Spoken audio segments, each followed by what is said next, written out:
मुद्दा में मैं हूं आपके साथ नेहा दुबे। भारत जैसे विकासशील देश के सामने आबादी और बेरोजगारी एक बड़ी चुनौती है। कोरोना महामारी के चलते बेरोजगारी की समस्या और भी ज्यादा गंभीर हो चुकी है। एक हालिया रिपोर्ट के अनुसार देश में बेरोजगारों की संख्या 5 करोड़ से ज्यादा हो गई है। इसमें महिलाओं की संख्या भी काफी ज्यादा है। Centre for monitoring Indian economy CMIE की ताजा रिपोर्ट के अनुसार दिसंबर 2021 तक देश में बेरोजगार लोगों की संख्या 5.3 करोड़ रही। इसमें महिलाओं की संख्या 1.7 करोड़ है। घर बैठे लोगों में उनकी संख्या लगातार अधिक रही है, जो लगातार काम खोजने का प्रयास कर रहे हैं। CMIE के अनुसार लगातार काम की तलाश करने के बाद भी बेरोजगार बैठे लोगों का आंकड़ा बड़ा है और ऐसे में ये चिंताजनक भी है। रिपोर्ट के अनुसार कुल 5.3 करोड़ बेरोजगार लोगों में से 3.5 करोड़ लोग लगातार काम खोज रहे हैं। इनमें करीब 80 लाख महिलाएं शामिल हैं। बाकी के 1.7 करोड़ बेरोजगार काम तो करना चाहते हैं, पर वे एक्टिव होकर काम की तलाश नहीं कर रहे हैं। ऐसे में बेरोजगारों में 53% यानी कि 90 लाख महिलाएं शामिल हैं। दरअसल CMIE का कहना है कि भारत में रोजगार मिलने की दर बहुत कम है और ये बहुत बड़ी समस्या है। वर्ल्ड बैंक के हिसाब से वैश्विक स्तर पर रोजगार मिलने की दर महामारी से पहले 58% थी, जबकि कोविड के आने के बाद 2020 में दुनिया भर में 55% लोगों को रोजगार मिल पा रहा था। दूसरी ओर भारत में सिर्फ 43% लोग ही रोजगार पाने में सफल हो रहे थे। हालांकि CMIE की माने तो भारत में रोजगार मिलने की दर 43% से भी कम है। संस्थान का मानना है कि भारत में सिर्फ 38% लोगों को ही रोजगार मिल पा रहा है। CMIE के अनुसार भारत में एक समृद्ध अर्थव्यवस्था बनने के लिए करीब 60% आबादी को रोजगार मुहैया कराना होगा। ग्लोबल स्टैंडर्ड अचीव करने के लिए देश में अभी 18.75 करोड़ लोगों को रोजगार मुहैया कराने की जरूरत है। इसके साथ ही वर्कफोर्स में महिलाओं की भागीदारी बढ़ाने के उपाय करने की जरूरत है। संस्थान का कहना है कि भारत में महिलाओं के लिए रोजगार के बहुत कम अवसर उपलब्ध है। इसके अलावा महिलाओं के काम करने की राह में सोशल सपोर्ट की कमी भी एक बड़ी बाधा नजर आई है। पे आज हम तफसील से चर्चा करेंगे। हमारे साथ खास मेहमान मौजूद है, उनसे आपका परिचय करा देते हैं। इस वक्त हमारे साथ अली दारूवाला जी हैं, स्पोक पर्सन है बीजेपी के। डॉक्टर कुलभूषण त्रिपाठी जी इस वक्त हमारे साथ है, लीडर है कांग्रेस के। साथ ही प्रोफेसर अमन अग्रवाल जी हमारे साथ है, जो कि डायरेक्टर है इंडियन इंस्टीट्यूट ऑफ फाइनेंस की। आप सभी का बहुत स्वागत है। सबसे बड़ा और अहम सवाल ये कि जो बेरोजगारी का आज हम जिक्र कर रहे हैं, क्योंकि लगातार दावे और वायदे तो ये किए जाते हैं कि बेरोजगारी को खत्म किया जाएगा। सरकार बनने से पहले जो दावे और वायदे किए जाते हैं, क्या उस पर सरकारें खरी उतरती है? और ये रिपोर्ट जो हाल में सामने आई है वो क्या बताती है? अमन जी, सबसे पहले इस खास कार्यक्रम की शुरुआत में आपसे करना चाहूंगी। सर, ये जो centre for monitoring Indian economy की जो ताजा रिपोर्ट सामने आई है, ये क्या बताती है? कितनी बेरोजगारी बढ़ी है पहले की तुलना में, और ये बेरोजगारी देश के लिए कितनी घातक है? देखिए जी, जो आंकड़े हैं वो आपने ऑलरेडी प्रस्तुत कर दिए हैं लोगों के सामने। जो बेरोजगारी की वो बता रहे हैं कि 5 करोड़ के करीब लोग जो बेरोजगार हुए हैं, उन्होंने आंकड़े दिए हैं और किस तरीके से आ रही है बेरोजगारी, तो उन्होंने आंकड़े दिए। जो CMI रिपोर्ट है वो काफी समय से निकलती आ रही है अनएम्प्लॉयमेंट के ऊपर, तो इसलिए क्रेडिटेबल मानी जाती है कि अनएम्प्लॉयमेंट का जो वो इन्फॉर्मेशन दे रहे हैं फेयरली क्रेडिटेबल है, क्योंकि काफी समय से वो निकालते आ रहे हैं। पर एक चीज देखना और जरूरी है, अभी ही कुछ दिन पहले ही मिनिस्ट्री ऑफ लेबर ने 9 सेक्टर्स के अंदर एम्प्लॉयमेंट का डेटा निकाला, जिसमें उन्होंने कहा कि करीबन 3 करोड़ 8 लाख लोगों को एम्प्लॉयमेंट मिला है पिछले साल के अंदर। और ये रिपोर्ट जो है क्वार्टरली अब वो निकाल रहे हैं और 9 सेक्टर को देखते हुए निकाल रहे हैं। तो ये एक चीज देखनी जरूरी है कि जहाँ अनएम्प्लॉयमेंट है वो तो है ही, और सिर्फ हिंदुस्तान में नहीं है, विश्व में है। जैसे आपने कहा, वर्ल्ड बैंक की भी रिपोर्ट को आपने जायजा दिया, उसका भी डेटा दिया, तो विश्व के अंदर एम्प्लॉयमेंट की बहुत ज्यादा बुरी हालत हुई है कोविड के बाद से। पर जो कुछ हमें ऑफशूट्स नजर आ रहे हैं, एक तो जैसे ये रिपोर्ट मिनिस्ट्री ऑफ लेबर ने निकाली और वो डेटा जो है मिलता जुलता है NSSO के साथ, ऐसा नहीं है कि बिल्कुल अलग सा आंकड़ा निकल के आ रहा है, उससे भी मिलता जुलता आ रहा है। तो वहाँ पे क्लियर नजर आता है कि कुछ एम्प्लॉयमेंट जरूर बढ़ी है, कुछ क्षेत्रों में बढ़ती नजर आ रही है, पर जिस तरीके से रफ्तार से अनएम्प्लॉयमेंट हुई कोविड की वजह से, डिसरप्शंस आई मार्केट के अंदर, सप्लाई चेन डिसरप्शंस हुई, एम्प्लॉयमेंट डिसरप्शंस हुई, वो अभी भी पूरी तरीके से गेन होता हुआ हमें नहीं दिखाई दे रहा है। और इसके लिए सरकार को कुछ मजबूत कदम उठाने जरूरी है। ठीक है, उस मजबूत कदम की बात भी हम करेंगे अमन जी आपसे, लेकिन उससे पहले अली दारूवाला जी का रुख कर लेते हैं। अली जी, सवाल इस बात को लेकर है कि सरकार लगातार ये वायदे और दावे करती है कि जब हम सत्ता में आएंगे, ये पार्टी की तरफ से दावे किए जाते हैं कि अगर हम सत्ता में आएंगे तो बेरोजगारी को खत्म कर देंगे, लेकिन यहाँ पर तो जो बेरोजगारी का आंकड़ा आ रहा है वो कहीं ना कहीं चिंता को और बढ़ा रहा है। 5 करोड़ से ज्यादा ये आंकड़ा हो गया है बेरोजगारों का, जो नौकरी तो करना चाहते हैं लेकिन नौकरी नहीं मिल रही। क्या ये पूरा ठीकरा कोरोना पर फोड़ दिया जाएगा या फिर इसकी वजह कुछ और है? नेहा मैम, सबसे पहले नेगेटिविटी में तो मैं बिल्कुल नहीं मानता हूँ। नेगेटिविटी रिपोर्टिंग ये टोटल, इसको हम लोग रबिश करते। जो इन्होंने बताया कि आईएम के रिपोर्ट के माध्यम से 3.9 करोड़ एम्प्लॉयमेंट ऑलरेडी दे चुके हैं। मैं आपसे ये सवाल पूछने में ये जानना चाहता हूँ, ये एम्प्लॉयमेंट के जो बैलेंस जो आंकड़े आए हैं मैम, ये महाराष्ट्र, राजस्थान, पंजाब, दिल्ली, तमिलनाडु, आंध्र और तेलंगाना, ये जो 6 राज्य है मैम, अगर आप 6 राज्यों का अगर आप देखेंगे एम्प्लॉयमेंट रेट, यहाँ से टोटल एम्प्लॉयमेंट शिफ्ट होके जो विकसित राज्य है, जहाँ जैसे कि उत्तर प्रदेश में जो दिल्ली कॉरिडोर का काम चला है मैम, वहां पर 80,000 लेबरर्स काम कर रहे हैं, उसका कहाँ पर भी आपने उल्लेख नहीं किया। जो महाराष्ट्र का समृद्धि कॉरिडोर हो रहा है मैम, उसके बारे में भी किसी ने उल्लेख नहीं किया। मैम, जो नेशनल ग्रोथ इंडेक्स जो है, जिसकी वजह से सेंसेक्स आज आप देखेंगे तो 60,000 क्रॉस कर चुका है। इंडस्ट्री फुल मूव में है। पेट्रोलियम का अगर आप मेरी बात माने तो पेट्रोलियम प्री कोविड जो मार्च 2020 के पहले जो पेट्रोल और डीजल का कंजम्पशन था मैम, उसको वो क्रॉस करके उसके सुपर पास करके मैम आज 10% पेट्रोल और डीजल में ग्रोथ है मैम। ये जो सारे आंकड़े अगर आप देखते हैं, मतलब आप ये कह रहे हैं बेरोजगारी नहीं है? अकाउंटेबिलिटी नहीं मैम, मैंने ऐसा नहीं कहा। मैंने स्वागत किया, मैं बोला नेगेटिविटी के साथ साथ में अगर आप मेरी पॉजिटिविटी भी देखिए मैम, ये फिगर्स कहाँ से आ रहे हैं। ये जो राज्य है जहाँ पे हमारे माननीय कांग्रेस के प्रवक्ता जी बैठे हैं, महाराष्ट्र से जितना भी इंडस्ट्री शिफ्ट हुआ, जितने इंडस्ट्रीज बंद पड़ी लास्ट अढ़ाई साल में, इसके बारे में ये उसके ऊपर ज्यादा प्रकाश दे सकेंगे मैम। मगर ऑल ओवर इंडिया अगर आप देखते हैं तो बेरोजगारी बेशक बहुत डिक्लाइन के ऊपर आपको नजर आती हुई दिखेंगी मैम। 3.9 करोड़ लोग एम्प्लॉयड है, जो 5 ट्रिलियन इकोनॉमी का जो नहीं है, हम तो उनका जिक्र कर रहे हैं ना। जो लोग नौकरी की तलाश कर रहे हैं वो आंकड़ा जो है वो चिंता को और ज्यादा बढ़ा रहा है। करीब 80 लाख महिलाएं इसमें शामिल है जो लोग नौकरी ढूंढ रहे हैं। आपको बता दें कि मैं आपसे इजाजत चाहता हूं मैम, अगर आप महिलाओं के बारे में कहना चाहते हैं तो पंतप्रधान की जो उज्ज्वला योजना है उसके अंतर्गत जो रजिस्टर हुए हैं, पंतप्रधान आवास योजना के अंतर्गत जो लेडीज जो बेटी बचाओ बेटी पढ़ाओ योजना के अंतर्गत, सुकन्या समृद्धि योजना जो हमारे पंतप्रधान मैम साहब जो चला रहे, आयुष्मान भारत कार्ड, इसके अंदर आप देखेंगे तो इससे बेरोजगारी दूर हो जाएगी क्या? इससे जो आप नहीं, जिन योजनाओं का आप जिक्र कर रहे हैं उससे बेरोजगारी का क्या ताल्लुक है, ये मुझे बता दीजिए। क्या उससे रोजगार मिल रहा है? एग्जैक्टली, इसका जो डायरेक्ट बेनिफिट ट्रांसफर उनके अकाउंट में जो है, जो आप देखेंगे डायरेक्टली महिलाओं के अकाउंट में हुआ है। अली जी, महिलाओं को क्या महीने में या 6 महीने में 2,000 रुपए से काम चल जाएगा या फिर उनको रोजगार चाहिए? युवाओं का 2,000 रुपए 3,000 रुपए से काम चल जाएगा या फिर उन्हें रोजगार चाहिए? रोजगार कैसे जनरेट किया जा रहा है मुझे बताइए ना। मैं आपसे अग्री करता हूँ मैम, काम तो बिल्कुल नहीं चलेगा, मगर वो जो बोलते जो एक छोटी मदद का जो हाथ है, जो हमारी सच्ची ईमानदारी, ये इस मदद से काम चल जाएगा? त्रिपाठी जी, जिस बात का जिक्र अभी अली दारूवाला जी कर रहे हैं, क्या यही मदद चाहते हैं युवा आज के? नेहा जी, मैं 2-3 चीजें आपके सामने हमारे प्रवक्ता बोल रहे थे, वो लोगों को गलत तरीके से रख रहे हैं।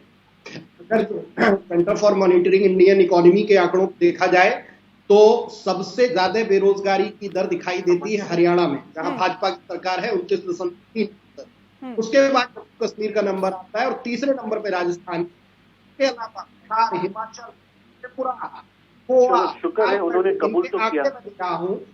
हरियाणा में 29% है, जम्मू कश्मीर 4% है, राजस्थान में 20.4 है, बिहार में 14.8 है, भाजपा सरकार है, हिमाचल में 13.6 है। तो सबसे पहले राज्यों के आधार पर जो ये आंकड़े हैं अपने आप में ठीक नहीं, लेकिन है। सवाल इस बात को लेकर भी है ना त्रिपाठी जी कि जहां पे बेरोजगारी दर राजस्थान की आपने जिक्र किया है, वहां पर तो सरकार आपकी है। क्या सिर्फ केंद्र का ही ये फर्ज है कि रोजगार को जनरेट किया जाए, राज्य सरकारों का कोई फर्ज नहीं है क्या? बिल्कुल है, लेकिन जो इन्होंने गलत आंकड़ा रखा उसके लिए मैं कह रहा था। दूसरा ऐसा है भैया जी, देश में जो संघीय व्यवस्था है उसमें जिम्मेदारी निश्चित तौर पर केंद्र सरकार और राज्य सरकार दोनों की है। हाँ। 7वीं अनुसूची में विषय बांटे गए हैं, संसूची के विषय केंद्र सरकार को काम करने की जरूरत है और राज्य सूची पे राज्य सरकार को। लेकिन क्योंकि केंद्र की नीतियों के जैसे नोटबंदी, जैसे जीएसटी, ऐसे ये निर्णय लिए गए जिन्हें हम तुगलकी निर्णय कह सकते हैं, इसके कारण भारत की अर्थव्यवस्था ध्वस्त हो गई।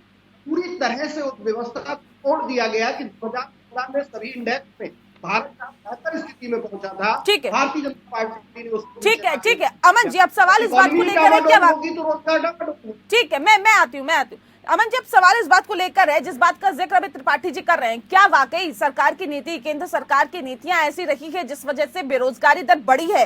क्या आपको लगता है? क्योंकि अगर आपने इससे पहले जिक्र किया कोरोना की वजह से बेरोजगारी दर बढ़ी है, लेकिन ये तो कह रहे हैं कि जीएसटी, नोटबंदी, ये ऐसे स्टेप सरकार ने उठाए जिसकी वजह से बेरोजगारी बढ़ी, अर्थव्यवस्था पटरी से उतरी, जिसका खामियाजा न सिर्फ जनता को बल्कि राज्य सरकारों को भी भुगतना पड़ा। देखिए जी, जो वो कह रहे हैं वो गलत नहीं है कि उसकी वजह से बेरोजगारी बढ़ी, क्योंकि हिंदुस्तान कैश इकोनॉमी के सिस्टम पे चल रहा था और उसको जब फॉर्मलाइज करना सिस्टम शुरू हुआ, जनधन अकाउंट खुले और चीजें खुली, तो उसमें थोड़ा टाइम लगा और उसके चलते जो है वापस रोजगार बढ़ रहा है। ऐसा नहीं कि रोजगार नहीं बढ़ रहा है। अगर आपको मनरेगा के थ्रू भी पैसा लेना होता है तो अकाउंट में आपके पैसा जाता है, ना कि आपको कैश में देने की बात होती है, जो कि कांग्रेस ने ही शुरू की थी। मैं माफ कीजिएगा, मैं रोकना चाहूंगी आपको यहाँ पे। अमन जी, अगर रोजगार बढ़ा तो ये सीएमआई की रिपोर्ट क्या बता रही है सर? ये तो कह रही है कि 5 करोड़ जो लोग हैं, जो युवा है, वो रोजगार के लिए दर दर भटक रहे हैं, उन्हें रोजगार नहीं मिल पा रहा। आप कह रहे हैं कि अगर रोजगार बढ़ा है, अगर रोजगार की जो दर है वो बढ़ी है, तो ये बेरोजगारी की दर क्यों बढ़ती जा रही है? देखिए जी, जो मिनिस्ट्री ऑफ लेबर का डेटा अभी मैंने आपसे कहा 1 हफ्ता पहले ही उन्होंने रिलीज किया है, उसके हिसाब से करीबन 3 करोड़ 8 लाख के करीब जॉब जनरेट हुए हैं और जो लोगों ने लिए। मैं तो सर पढ़े लिखे युवाओं की बात कर रही हूँ ना अमन जी। मैं दोबारा बोल रहा हूँ कि देखिए जी, बेरोजगारी कितनी बढ़ गई थी, उससे कितनी कम हुई है वो देखने की बात है। ये जो है जो वो आंकड़ा दे रहे हैं 5 करोड़ का, उसमें ये कहीं नहीं बता रहे कि पहले कितनी पहुंच गई थी 6 महीने पहले या 1 साल पहले, और उससे अब कितनी कम हुई है, वो आंकड़ा नहीं आ रहा है वहां पे कहीं पे। अगर हम उस आंकड़े को देखें तो हमें देखने को मिलेगा कि जो अनएम्प्लॉयमेंट या बेरोजगारी जिसे हम कहते हैं, वो कितनी जो बढ़ गई थी उससे आज की डेट में वो कम है, वो बढ़ी नहीं है उससे ज्यादा। उसका जो रेट है वो कम हुआ है, बेरोजगारी का रेट कम हुआ है, रोजगार देने का रेट बढ़ा है। पर क्योंकि ये जो असमंजस मामला चल रहा है, अब तीसरा वेव की बात हो रही है, रिस्ट्रिक्शंस लगाई जा रही हैं, नाइट कर्फ्यू लगाए जा रहे हैं। अब जैसे आ रहा है कि जो रेस्टोरेंट इंडस्ट्री है वो बहुत ज्यादा सफर कर रही है। अगर सपोज वो जो है अनस्किल्ड लेबर को लगाती है, अगर हम इस तरीके से रिस्ट्रिक्शंस लगाएंगे तो क्या होगा? फिर वहाँ पे जो लोग हैं वो भी बेरोजगार हो जाएंगे, क्योंकि कब तक कोई इंसान उनको बैठ के पैसा दे सकता है फ्री में। ये चीज एक देखना बहुत जरूरी है और सरकार को भी देखना जरूरी है। अब न्यूज आ रही है कुछ देशों में तो उन्होंने कोविड की रिस्ट्रिक्शन ही हटा दी है कुछ जगह से कम्प्लीटली, और वो जो है रिस्ट्रिक्शन लगा ही नहीं रहे हैं। अब वो ये भी नहीं पूछ रहे हैं, जबकि हिंदुस्तान में अभी रेस्टोरेंट वालों ने भी कह दिया कि अब आप हमारे को सर्टिफिकेट दिखाइए कि आपका वैक्सीन का सर्टिफिकेट है, नहीं है तो फिर हम आपको खाना नहीं देंगे। तो एक तरफ कुछ चलन हो रहा है, दूसरी तरफ कुछ चलन हो रहा है। ये एक असमंजस वाला जो सिचुएशन है, इसमें अनएम्प्लॉयमेंट जो है बहुत तेजी से कम नहीं होगी। पर ये जरूर है कि जो सरकार ने प्रोग्राम लॉन्च किए हैं, जो कॉरिडोर्स लॉन्च किए हैं, अगर वो उनको इम्प्लीमेंट कर पाती है और हमें कुछ खाका उसका बजट में देखने को मिलेगा। कुछ सरकार ने प्रोग्राम जो है वो लॉन्च किए हैं और उन्हें जब आगे बढ़ाया जाएगा, क्योंकि कोरोना प्रतिबंध लगा दिए जाए, चाहे नाइट कर्फ्यू की बात की जाए या फिर वीकेंड लॉकडाउन की बात की जाए, कुछ ऐसे स्टेप उठाए गए हैं जिसकी वजह से बेरोजगारी दर में ना चाहते हुए भी इजाफा हुआ है। लेकिन अब सवाल इस बात को लेकर है, जब ये जो प्रोग्राम है उनको आगे बढ़ाया जाएगा, अली जी क्या लगता है कि बेरोजगारी दर में कमी आएगी और सरकार का आगे क्या रोड मैप है इस बेरोजगारी को खत्म करने के लिए? मैम अगर आप देखते हैं ये जो इंडस्ट्री में ग्रोथ आई है, मैं आपसे एक नेहा मैम ये पूछूंगा, अगर ये ग्रोथ आई है जब इंडस्ट्री फुल जो बोलते फुल स्टीम फुल थ्रॉटल से जो आगे बढ़ रही है, तो बेशक इसके अंदर लेबरर्स का हमें आवश्यकता है। सारे लेबरर्स ड्यूटी पे रिपोर्ट कर रहे हैं मैम। मैं ये जो आपकी जो CMIE जो संस्था है उसके क्रेडेंशियल्स के ऊपर मैं बिल्कुल आक्षेप नहीं उठाऊंगा, उनका भी मैं स्वागत और उनका भी मैं आदर करता हूँ, मगर जो मिनिस्ट्री ने जो दिया है ओवर एंड अबव जो प्रीवियस गवर्नमेंट से जो ये गवर्नमेंट में हम लोग ने जो पदार्पण किया है, इसके अंदर 3.8 3.9 करोड़ लोगों को एम्प्लॉयमेंट दिया गया मैम। और जो एम्प्लॉयमेंट नहीं दिया गया है वो सीजनल वर्कर्स जो होते हैं उसके उन लोग ने जो आंकड़े आपके सामने मांगे हैं उनका भी सरकार बेशक हम ही जिम्मेदार है, हमने ही करना चाहिए, मगर साथ साथ में अगर हमें ये 7 और 8 राज्यों से अगर कोई हमें सहयोग मिलता है, मुझे कभी भी आपके चैनल पे तेलंगाना से कोई दिखा नहीं मुझे मैम, अब आंध्र प्रदेश से कोई दिखता नहीं, दिल्ली पंजाब राजस्थान महाराष्ट्र से तो कोई दूर दूर तक नहीं दिखता है मैम। ये 8 राज्य जो हमारे 22 में से जो 8 प्रॉस्पर स्टेट थे जो तरक्की की राह पर है, इनका योगदान ये भी हमारे को बहुत ज्यादा मायने रखता है मैम। हमने जो जो योजनाएं चलाई है, जो जो डायरेक्ट ट्रांसफर बेनिफिट जो माध्यम से जो लेडीज को मिल रहे हैं, हमारा ज्यादा फोकस महिलाओं के ऊपर इस वर्ष है और गई वर्ष था और आने वाले 2 सालों में महिलाओं के ऊपर हमारा ज्यादा फोकस है मैम, क्योंकि महिलाओं अली जी जो पढ़ा लिखा युवा है वो इस वक्त पूछ रहा है कि हमें रोजगार कब मिलेगा, क्योंकि बड़े बड़े दावे और वायदे किए जाते हैं लेकिन नतीजा वही ढाक के 3 बात है। अब पढ़ा लिखा जो MBA इंजीनियरिंग कर चुका युवा है सर, वो ठेला लगा के तो अपना काम नहीं चलाएगा ना, गुजर बसर नहीं करेगा ना, उसे नौकरी चाहिए सर, नौकरी भी उतनी चाहिए जितना उसने पढ़ाई में खर्चा किया है, कम से कम वो तो निकाल पाए पहले। लेकिन ऐसे में जब रोजगार नहीं मिलेगा, नौकरी नहीं मिलेगा तो वो कहाँ क्या करेगा सर? ये सवाल जनता पूछती है, युवा पूछता है सर। मैम सरप्राइजिंग है, सरप्राइजिंग जो लोग हमें आके मिलते हैं आपके स्टूडियो में भी नेहा मैम आप देखते रहेंगे, जैसे हमको यहाँ पे जब भर्ती करते हैं तो लोग आते नहीं है, उनको वो काम करना नहीं है, यहाँ पे ट्रेमेंडस शॉर्टेज ऑफ लेबर है मैम। हम ये जो एजुकेटेड वर्क के बारे में कह रहे हैं, जैसे ये लॉकडाउन थोड़ा ईज आउट हो जाएगा, जितने भी ये वर्क फ्रॉम होम से जो सॉफ्टवेयर के अंदर कम से कम आप देखेंगे तो 7 to 8 करोड़ लोग घर बैठ के काम कर रहे हैं। वो जैसा एक बार ये कॉल सेंटर्स वगैरह ये आंकड़े उनके नहीं है जो लोग वर्क फ्रॉम होम कर रहे हैं, ये आंकड़े उनके हैं जो रोजगार के लिए दर दर भटक रहे हैं। मैम ये जो मिनियन लेबर्स का जो आप बता रहे हो मैम, ये जो मिनियन लेबर्स ये डेफिनेटली काफी कॉन्फ्लिक्टिंग फिगर्स है मैम। अगर आप देखेंगे तो मिनियन लेबर्स साइट पे कंस्ट्रक्शन के लोग नहीं मिल रहे। अगर दर दर भटकने वालों की अगर आप बात कर रहे हो, आपके स्टूडियो में आपके HR टीम को आप पूछिए, अगर कोई काम के लिए आप लोग एडवर्टाइजमेंट अगर आप इश्तेहार निकालते हो तो कोई भी उसको रिस्पॉन्ड भी नहीं करता मैम। ये कोई जवाब नहीं, ऐसे जवाब की मैं आपसे उम्मीद नहीं करती अली दारूवाला जी कि लोग नहीं आ रहे हैं काम करने के लिए। ये आंकड़ा बताता है कि देश में कितनी बेरोजगारी है सर। इंसान जब तक काम नहीं करेगा खाएगा क्या, ये भी आपको समझना चाहिए। त्रिपाठी जी कुछ कहना चाह रहे, जल्दी से अपनी बात रखिए फिर मैं सवाल पूछूंगी। मैम आप कांग्रेस को अगर पूछते हैं 8 राज्यों में से ये फिगर्स आए हैं, हमारे भाजपा शासित राज्यों से ये फिगर्स। मैं सिर्फ इतना छोड़ना चाहता हूँ कि इनका सबसे बड़ा घोटाला है स्किल डेवलपमेंट, कौशल विकास के युवाओं को पूरी तरह से इन्होंने ठगा। साथ ही स्टैंडर्ड ऑफ स्टार्टअप नाम की ऐसी योजनाएं लाए कि जिनसे और बढ़िया इन्होंने खाका खींचा और सपना दिखाया कि पैसा करने जा रहा है। नौकरी चाहिए, बेटा भारतीय जनता पार्टी के बड़े नेता बोलते हैं कि नौकरी मांगने मत जाओ, नौकरी दो। अरे भाई तो नौकरी, अब सारे लोग नौकरी देंगे तो लेने के पास कुछ नहीं आएगा। यही कहना चाह रहे हैं कि कोई नौकरी लेने नहीं रहा, क्योंकि आपने तो 2014 से एक अभियान चला रखा है कि नौकरी दो, न कि नौकरी लो। सारे लोग नौकरी दे रहे हैं इस समय पूरे देश में। ये बेरोजगारी की दर की ये हालत।